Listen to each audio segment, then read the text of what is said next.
D'ailleurs, cet engagement, ce côté entrepreneur, il n'est pas, singulier seulement pour, le fondateur, Mmh. David, ni même pour toi qui l'as rejoint. C'est vraiment quelque chose, que tu souhaites insuffler à l'ensemble des collaborateurs.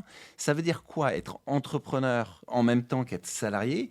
Et la question qui va avec, c'est est-ce que vraiment tu peux faire une entreprise avec que des entrepreneurs? Ça veut dire quoi être entrepreneur? On peut avoir plein de définitions. L'entrepreneur, c'est quelqu'un, je pense que tu connais le sujet, qui est en obligation de résultat. Tout notre modèle, il est fondé, notre modèle social, je parle de l'Occident, je parle de l'Europe, je parle de la France. Notre modèle social, il est fondé sur un lien de subordination dans lequel tu as une obligation de moyens en tant que salarié.